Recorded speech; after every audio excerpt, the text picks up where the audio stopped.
السلام عليك يا رسول الله ورحمة الله وبركاته. السلام عليك يا محمد بن عبد الله. السلام عليك يا خيرة الله. السلام عليك يا حبيب الله. السلام عليك يا صفوة الله. السلام عليك يا أمين الله. أشهد أنك رسول الله، وأشهد أنك محمد بن عبد الله، وأشهد أنك قد نصحت لأمتك وجاهدت في سبيل ربك وعبدته حتى أتاك اليقين. فجزاك الله يا رسول الله أفضل ما جزى نبيا عن أمته. اللهم صل على محمد وآل محمد أفضل ما صليت على إبراهيم وآل إبراهيم إنك حميد مجيد.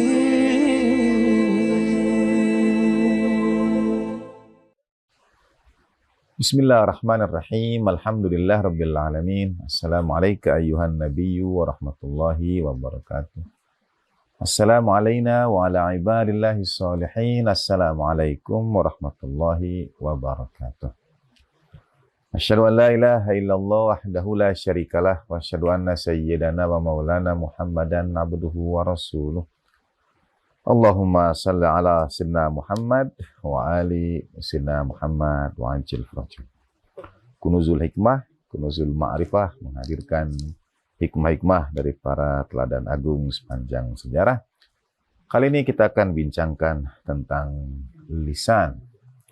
Bagi saya pribadi, saya selalu teringat saat ketika Allah yarham ayahanda tercinta meminta saya untuk memberikan kultum pertama. Waktu itu setelah pembacaan doa Kumair dan saya mempersiapkan materi tentang lisan ini. Mulai dari kalimat-kalimat singkat Sayyidina Ali bin Abi Thalib karramallahu wajhah, al-lisan mizanul insan. Lisan itu timbangannya manusia.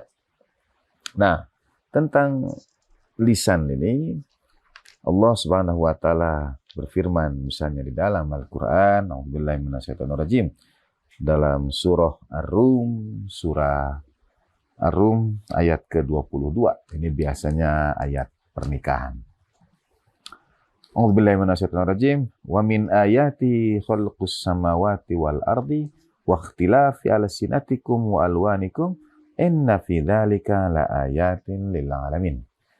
Sesungguhnya di antara ayat-ayat tanda-tanda kebesaran Allah Subhanahu wa taala adalah penciptaan langit dan bumi dan berbedanya lisanmu, berbedanya bahasamu, perbedaan dan warnamu. Sesungguhnya pada yang demikian itu ada tanda-tanda kebesaran Allah taala bagi alam semesta, lil alimin, bagi orang-orang yang mengetahui. Nah, perbedaan alsinatikum, perbedaan lisan, bukan sekedar perbedaan bahasa. Ada bahasa Melayu, ada bahasa Inggris, ada bahasa Jepang, Jerman, dan sebagainya. Itu adalah ayat, adalah tanda kebesaran Allah Subhanahu wa taala. Tapi pada saat yang sama, ikhtilafi alsinatikum, perbedaan lisan itu adalah perbedaan juga cara kita menyampaikan. Ini yang menjadi timbangan manusia, al-lisan mizanul insan. Atau misalnya takallamu, kata Sayyidina Ali bin Abi Thalib karramallahu wajhah, bicaralah kalian, tu'rafu, kalian akan dikenal. Jadi kalau orang mengatakan, katakan misalnya apa yang kau makan, aku akan sebutkan siapa engkau. Katakan klub bola yang kau dukung, aku akan katakan siapa engkau. Menurut Sayyidina Ali bin Abi Thalib karramallahu wajhah, cukup dengan berkata-katalah, maka aku akan katakan siapa engkau. Fa innal mar'a mahbu'un tahta lisani, karena seseorang itu dia terlindung, terjaga di belakang lisannya. Dari Imam Muhammad Al-Baqir alaihi salatu wassalam ada riwayat, inna hadzal lisan miftahu kulli khairin wa syarrin. Sesungguhnya lisan kita ini, bahasa kita ini, kalimat kita ini, bercakapnya kita ini itu miftahu kulli khairin wa syarrin, kunci segala kebaikan atau keburukan. Fayanbaghi lil mu'min ay yakhtima ala lisanih. Wajib selayaknya seorang mukmin itu menjaga lisannya, menggunakan lisannya kama yakhtimu ala dhahabi wa fiddati, sebagaimana ia menjaga emasnya dan peraknya. Jadi kata-kata yang kita ucapkan ini menurut Imam Muhammad Al-Baqir alaihi wasallam lebih berharga dari emas dan perak. Sebagaimana seorang manusia menjaga emas peraknya begitu rupa, begitulah seharusnya ia menjaga lisannya. Contoh, menjaga lisan ini menjadi tanda kebesaran Allah Subhanahu wa taala, atau tanda bagi orang yang mengetahui, lil alimin. Bukan hanya tanda kebesaran Allah taala, tapi menjadi tolak ukur bagi seseorang untuk mengenal, mengetahui, mempelajari siapapun. Sebuah kisah atau dua buah kisah. Yang pertama, Harun ar-Rasyid satu saat bermimpi. Ya, dalam mimpinya melihat gigi-giginya tanggal semua, berjatuhan giginya. Dia bangun pagi hari dan meminta, datangkan seorang ahli takbir mimpi. Apa makna mimpinya? Orang yang ahli takbir mimpi itu datang dan mendengar cerita Harun ar-Rasyid. Dia berkata, mimpimu ini sesuatu yang buruk. Dari mimpimu ini engkau akan kehilangan orang-orang yang kau cintai satu demi satu. Seperti gigi yang tanggal, yang rontok itu, orang-orang dekatmu, orang-orang kepercayaanmu, keluargamu, orang-orang yang kau cintai, itu akan meninggal satu demi satu, pergi satu demi satu, dan engkau akan tersisa sendirian, seorang diri, kesepian. Harun ar-Rasyid tidak berkenan dengan jawaban ahli takbir mimpi ini. Ia mengusirnya. Dan dia meminta, carikan lagi aku ahli takbir mimpi yang lainnya. Datanglah seorang ahli mimpi yang lainnya. Dan dia berkata kepada Harun ar-Rasyid, mimpimu ini berarti engkau akan panjang usia melebihi orang-orang lain di sekitarmu. Saudara, kalimatnya sama, maknanya sama, tetapi disampaikan dengan cara yang berbeda. Di situ ada tanda, di situ ada cara bagaimana kita menyesuaikan diri. Yang pertama berkata, satu demi satu keluargamu itu akan berangkat meninggal sehingga engkau mati sendirian. Sementara yang kedua, belajar dari pengalaman peristiwa yang pertama barangkali, dia berkata, usiamu akan lebih panjang dari yang lainnya, di antara kerabatmu, di antara keluargamu. Sebetulnya maknanya sama, tetapi cara penyampaiannya yang berbeda. Disitulah bagaimana lisan dapat menjadi tanda. Dari Sayyidina Ali bin Abi Thalib karramallahu wajhah misalnya, lisanuka tarjumanu aklika.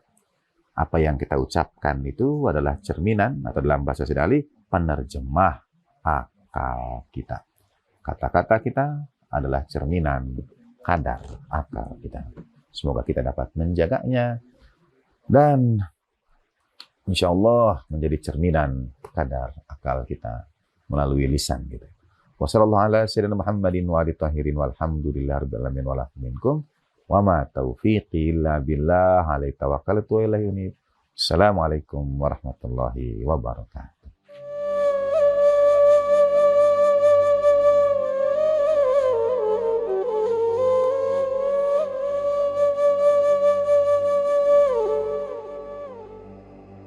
Saya pernah jadi dosen agama di TB itu, dan ada seorang mahasiswa yang bertanya kepada saya, Itu kenapa kita disuruh baca sholawat kepada Nabi? Kalau gitu sih, kata Nabi itu melibatkan kepentingan pribadinya di dalam mengajarkan agamanya. Karena disuruhnya kita untuk baca sholawat kepadanya, untuk mendoakan dia. Itu kan berarti Rasulullah sangat mementingkan kepentingan pribadinya. Itu seperti yang Bapak sebutkan, ini Rasulullah sombong kok, nyuruh-nyuruh orang untuk mencintai dia. Padahal kecintaan itu tidak bisa dipaksakan kan, kata. Cinta itu, kata Shakespeare, to beer or not to beer, dari six beer. Itu ada yang jualan bir, lalu dipelesetkan itu to beer or not to beer, dan ucapan six beer. Waktu itu saya tersentak juga ditanya seperti itu. Tapi Pak, mari kita kembali kepada ayat Al-Quran ya. Bukan itu saja ya, bahkan Al-Quran pun menyuruh kita itu mencintai Rasulullah Shallallahu Alaihi Wasallam, dan malah memerintahkan kepada Nabi agar menyampaikan kepada umatnya untuk mencintai Rasulullah dan keluarganya, yaitu dalam surat Syura, Qul, katakanlah oleh kamu Muhammad, la as'alukum alaihi ajran illal mawaddata fil qurba. Katakan oleh kamu Muhammad kepada mereka itu, aku tidak meminta upah dari mengajarkan Islam ini kecuali kecintaan kalian kepada keluargaku. Siapa yang engkau maksud dengan keluarga itu ya Rasulullah? Aku, Fatimah, Ali, dan kedua orang anaknya. Itu di dalam hadis disebutkan. Lalu apa Rasulullah itu sekarang berbicara tentang kepentingannya sendiri, dan bahwa Rasulullah itu kok sombong amat sampai dia maksa-maksa orang untuk mencintai dia. Pertama, perintah itu karena kecintaan Rasulullah Shallallahu Alaihi Wasallam kepada kita. Rasulullah tahu bahwa tanpa mencintai dia, kita tidak akan bisa menjalankan agama ini dengan baik. Dan tanpa mencintai dia, kita tidak akan bisa mengikuti sunnah Rasulullah Shallallahu Alaihi Wasallam dengan baik. Bahkan dengan sholawat kita yang kita lantunkan kepada Rasulullah, yang paling beruntung adalah kita sendiri yang membaca sholawat. Rasulullah sebetulnya tidak diuntungkan dengan sholawat-sholawat kita itu. Itu hanya semacam, kalau saya masukkan, semacam password lah untuk menghubungkan, untuk mengakses kecintaan Rasulullah kepada kita. Passwordnya adalah membaca sholawat kepadanya. Bapak itu sekarang tidak bisa mengakses komputer saya, Ustaz Samsuri juga tidak bisa, karena saya belum beritahukan passwordnya kepada dia.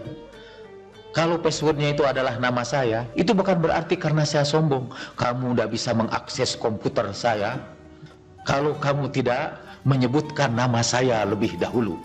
Itu bukan karena saya sombong, tapi karena saya ingin agar ada tali penghubung, tali batin yang menghubungkan Ustaz Samsuri dengan saya, khususnya untuk komputer itu.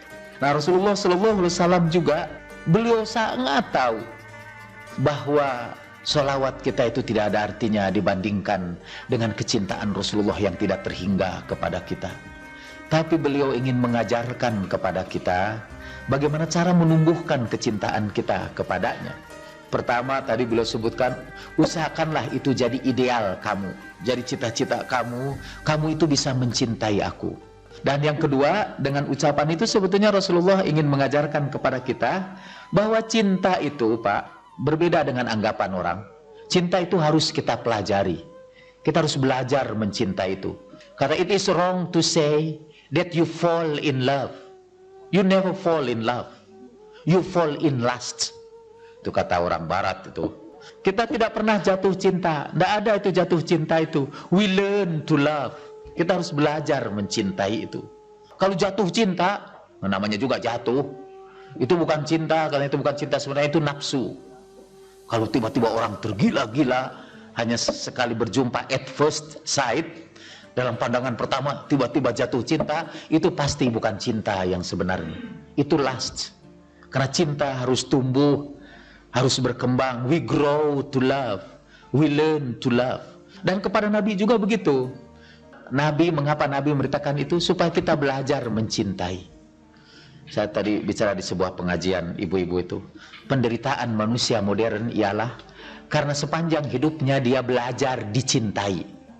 Jadi dia belajar kiat-kiat bagaimana supaya Dicintai, itu yang dipelajari. Pergi ke toko buku, lihat bagaimana supaya dicintai oleh suami. Maka ibu-ibu ribut beli buku itu. Di sampingnya ada buku lagi, bagaimana supaya dicintai istri. Ada lagi di situ lebih jauh, bagaimana supaya kita bisa merebut hati sahabat-sahabat kita. How to win friends. Ada buku-buku gitu. Tidak ada satu pun buku how to learn to love. Bagaimana kita belajar mencintai. Karena kalau tujuan hidup kita ini hanya ingin dicintai saja, saya jamin pasti kita akan dilanda kekecewaan demi kekecewaan.